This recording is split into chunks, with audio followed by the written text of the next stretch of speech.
Bonjour à tous les auditeurs et bienvenue sur les ondes de Radio Babouk. Nous sommes à la friche aujourd'hui et je reçois Madame Denise Le Dormeur de l'association Handicap Solidaire. Bonjour Denise. Bonjour à tous. Ça va bien? Ça va très bien, merci.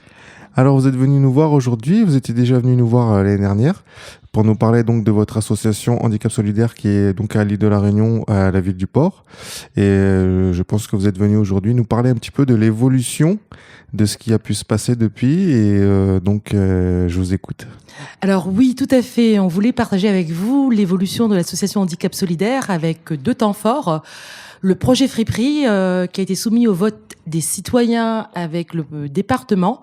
Et grâce au vote de tout le monde, notre projet a été sélectionné. Nous allons pouvoir bénéficier du financement du département pour la mise en place de cette friperie, lieu de vente de vêtements d'occasion, pour embaucher uniquement des personnes en situation de handicap. Également un lieu de vie où on pourra mettre en place des groupes de parole, des ateliers, art-thérapie, diverses activités pour créer du lien aussi bien entre les personnes porteuses de handicap que tout public. Voilà sur le premier projet. Le deuxième, Il arrive bientôt, notre belle journée, la journée qui nous attend le 19 août à Blue Bayou, à l'étang salé, ce qu'on a appelé la journée du handicap invisible, mais pas que, puisque tout type de handicap, on va parler de toutes les pathologies en tout cas, avec des personnes qui vont venir témoigner, des associations qui seront là, des artisans également nous accompagnent, des artistes peintres pour exposer leur savoir-faire. On a aussi des photographes, des instruments de musique en exposition, des tables rondes. Nous avons une table ronde avec la thématique de handicap et sexualité animée par Madame Robert, psychosexologue. Une deuxième table ronde sur la thématique handicap, emploi et formation animée par Stéphane, éducateur spécialisé, et une table ronde. La table ronde animée par les étudiants du DU, diplôme universitaire, personnes experts en situation de handicap, avec comme thème l'art-thérapie comme outil de résilience. Et sur cette journée, le temps fort à 15h, le défilé des personnes en situation, nous voulons vraiment mettre en avant ce qu'on a appelé tomber lever, la résilience. Il nous arrive souvent dans la vie d'avoir des coups durs, le handicap, par exemple, qui survient. Malgré ça, si nous soubattent, nous mettre la main ensemble, nous arrive à rebondir. Montrer justement que le handicap, c'est pas une fin en soi, qu'il y a de l'espoir et ensemble, on veut vraiment faire avancer les choses. Eh bien, génial. Donc, c'est le 19 août. Ça se passe où? 19 août à étang salé, à Blue Bayou. D'accord. C'est que votre association qui l'a monté cette journée ou il y a d'autres associations qui sont parallèles avec vous? Alors, en ce qui concerne le projet lui-même, Handicap Solidaire est l'association qui porte le projet en partenariat avec les services de la mairie, les élus notamment, qui nous soutiennent. Je profite pour les remercier au passage. Et comme je vous disais également, nous avons d'autres associations le jour-là qui sont partenaires, qui vont présenter leur mission et collaborer bien sûr avec nous. D'accord. Alors, je reviens à la friperie. Donc, la friperie, c'est un projet qui va aboutir, c'est ça? Oui, tout à fait. Et donc, comment ça s'est passé depuis une année qu'on s'est vu, on s'est rencontrés? Vous avez participé à un appel à projet? Oui, tout à fait. C'était un appel à projet du département qui a été soumis au vote, comme je disais, des citoyens. Et suite à ça, on a eu des entretiens, notamment avec l'ADI, pour voir un petit peu tout ce qui est la crédibilité du projet. Et grâce au vote, grâce à tout le monde, ce projet et bien d'autres ont été sélectionnés. Et on peut là, actuellement, prochainement, bénéficier du financement pour le lancement de ce projet. Et si vous pouvez nous expliquer comment ça va fonctionner, cette friperie? Alors, la friperie, donc, ce sera au port, au 17 rue de la Martinique, puisqu'on a déjà le local. Une fois construit, ça va être à partir des dons, puisqu'on a déjà commencé à collecter des dons, que ce soit les habits, les accessoires, les chaussures que les personnes vont bien vouloir nous donner, qui seront mis en vente, et l'argent récolté permettra le financement des personnes en situation de handicap. À cela, on pourra aussi accueillir des stagiaires, des bénévoles. On a la LEFPA, par exemple, qui souhaite mettre du public à disposition pour effectuer du tri. Parce que, au-delà de cet aspect financier, l'idée, c'est vraiment de créer du lien, que les gens se rencontrent de nouveau. Parce qu'on a pu constater que souvent, à l'annonce du handicap, on s'isole ou les autres nous isolent par manque de connaissances sur la pathologie souvent. Et alors, du coup, je reviens un petit peu sur votre association. Du coup, depuis une année, est-ce que vous avez eu une augmentation du nombre de bénévoles, de personnes qui adhèrent à votre association? Tout à fait. On a eu une augmentation et c'est vrai que j'aime souvent dire que handicap solidaire, c'est pas seulement le port, même si j'accorde une très très très grande importance à la ville du port où se situe le siège. Hein.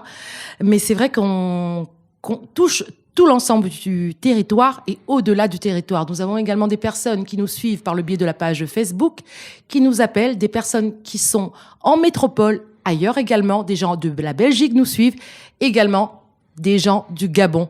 Un petit coucou à Hélène, là, qui gère la page Facebook également, Bipolarité gabonaise. Donc, d'après ce que je comprends, il y a quand même une belle résonance de votre association dans le monde, quelque part. C'est ce qu'on souhaite en tout cas, s'unir pour pouvoir être plus fort que les pathologies. Et durant cette année, les actions que vous avez pu mener, est-ce que vous pouvez nous en citer une ou deux, ou vous étiez juste dans la création du projet est-ce que vous avez fait des journées déjà comme vous proposez le 19? Alors, on a fait d'autres actions, d'autres projets en lien avec le handicap ou pas. Je pense là au projet de distribution de petits déjeuners qu'on va faire également ce samedi à Saint-Pierre. Les projets naissent et se concrétisent, les petits projets, si on peut dire, même si d'ampleur humain-relationnelle, c'est pas quantifiable.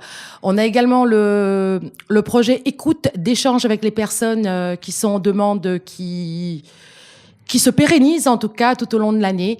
Également, ce qu'on met en place dernièrement, c'est les activités d'art et d'art-thérapie qui permettent vraiment aux personnes de mettre des mots MOTS sur les mots MAUX. Il n'est pas toujours facile d'exprimer ce qu'on ressent. Donc, si on peut utiliser que ce soit la peinture, de l'argile, peu importe le médium, l'outil, mais permettre de dire ce qu'on a au fond de soi. Et donc, du coup, ça m'amène à vous poser une question. Pourquoi avez-vous choisi de faire une friperie finalement? Est-ce que c'est lié au développement durable? Quel est le but exactement de cette friperie? Alors, notamment, oui, c'est dû à cette notion d'environnement durable, recyclé, lutter contre la pollution. Je dis souvent, à travers nos projets, que c'est un petit peu le petit colibri. Si nous, à notre niveau, on peut apporter cette petite contribution, cette petite goutte d'eau, on le fera. Que ça soit pour la personne porteuse de handicap, la personne qui a un petit coup dur, une difficulté, on fait des colis alimentaires, on collecte des dons et on redonne aux personnes dans le besoin. Que ça soit, peu importe le domaine, si on peut apporter notre petite pierre, on le fera. Cette petite goutte pour contribuer à notre niveau. Et alors, une autre question. Aujourd'hui, votre point de vue par rapport à l'année dernière, par rapport justement à ce problème de handicap invisible, est-ce qu'il a évolué Comment vous voyez les choses aujourd'hui par rapport à ce que vous voyez dans la société, le système, les gens? On parle beaucoup dans la société de société inclusive, d'action inclusive. Certes, oui, en effet, ça a énormément avancé. Hein. En une année, oui, on voit diverses actions, que ce soit sur tel handicap, l'autisme ou d'autres pathologies. Ça avance. Mais c'est vrai qu'il y a encore énormément à faire. Ce que j'ai envie de dire, en tout cas moi, là, mon constat personnel, ce que j'ai pu constater, c'est que on est beaucoup solidaires. Les gens ayant une pathologie se sentent reconnus, soutenus, souvent au sein de l'association, parce qu'elles rencontrent d'autres personnes ayant la même pathologie. Ça fait écho, ça nous parle, on arrive énormément à se soutenir. Et c'est en ce sens que je dis, d'ailleurs, les étudiants du DU, PESH, personnes experts en situation de handicap, sont là pour le montrer. C'est cette notion de pair et danse. En ayant la même pathologie qu'une autre personne, on ne dit pas qu'on détient la vérité, le même ressenti, que c'est la même chose. Il y a autant de pathologies que de personnes différentes, mais on arrive à comprendre ce qui se passe et à mieux échanger, à mieux s'écouter, à mieux faire preuve de bienveillance et d'empathie. C'est la paire et danse que nous devrons forcément développer pour que les personnes en situation de handicap se sentent réellement reconnues et soutenues dans la société. D'accord, ben merci beaucoup. Et donc du coup, votre point de vue, c'est ça, c'est que vous pensez que y a une évolution positive? Tout à fait, une évolution positive. Nous avons justement, comme je vous parlais de cette notion de père aidance, qui sont aussi embauchés, par exemple, maintenant dans le milieu médical, dans le domaine de la psychiatrie, par exemple, où on reconnaît justement le père aidant qui peut accompagner au sein même d'une équipe pluridisciplinaire, accompagner le malade avec les psychologues, avec les médecins, et tout le monde ensemble, là, proposer un regard et un accompagnement vraiment spécifique et adapté à chaque individu. Eh bien, d'accord. Ben, merci beaucoup pour votre réponse. Donc, si on veut vous joindre, comment on fait? Alors, pour nous joindre, il y a la page Facebook Handicap Solidaire Le Dormeur de Nice ou tout simplement notre numéro de téléphone, le 06 92 61 39 38. 06 92 61 39 38. Eh bien, merci beaucoup, Denise. Je sais pas, peut-être vous avez quelque chose à rajouter? Juste vous dire message, ouais. qu'on vous attend tous. Allons mettre la main ensemble le samedi 19 août à Blue Bayou, à l'étang salé. Eh bien, merci beaucoup et revenez quand vous voulez sur les ondes de Radio Babouk. Merci beaucoup, à très bientôt. Au revoir. Au revoir. Et bonne journée à tous sur les ondes de Radio Babouk. On la retrouve.